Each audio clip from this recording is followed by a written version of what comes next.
শাকগুলো বেছে পরিষ্কার করে নিয়েছি। এই কুমড়ো শাক বাটা বানাবো, সাথে দেব মাছ, কাতলা মাছ ভাজি ভালো করে বেছে তারপরে ওটা দিয়ে বাটবো, আর সঙ্গে বাদাম, রসুন, কাঁচা লঙ্কা। শাকগুলো ভালো করে ধুয়ে পরিষ্কার করে কুচিয়ে কেটে নেব। একদম ছোট ছোট মিহি করে কেটে নেব। সর্ষের তেল দিলাম, একটু মাছ ভাজা তেল ছিল তার ভিতরে একটু তেল দিলাম, একটু ভাজা জিরে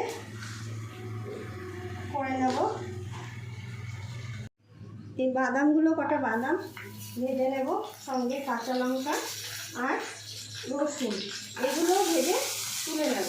দিয়ে এই কেটে নিয়েছি কুমড়ো শাক, এগুলো ভেজে নেব।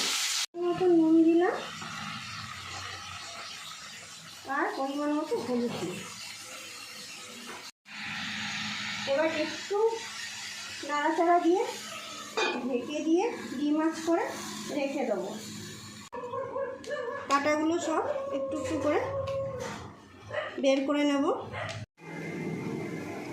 শাকগুলো ভাজা হয়ে গেছে, এবার নামিয়ে একটু ঠান্ডা করে নেব।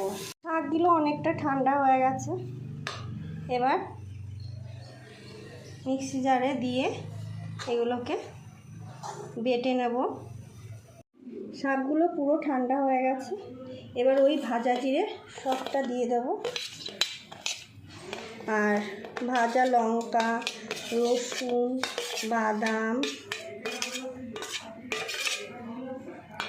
আর বেছে নেওয়া মাছগুলো সব একসঙ্গে দিয়ে বেটে নেব মিক্সিতে।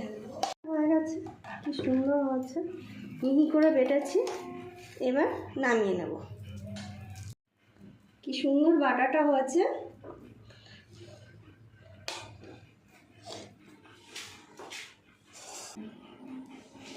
এই রেসিপিটা যদি তোমাদের ভালো লেগে থাকে তাহলে লাইক করবে, কমেন্টে জানাবে কেমন হয়েছে, আর শেয়ার করে দেবে, আর বাড়িতে করে খাবে।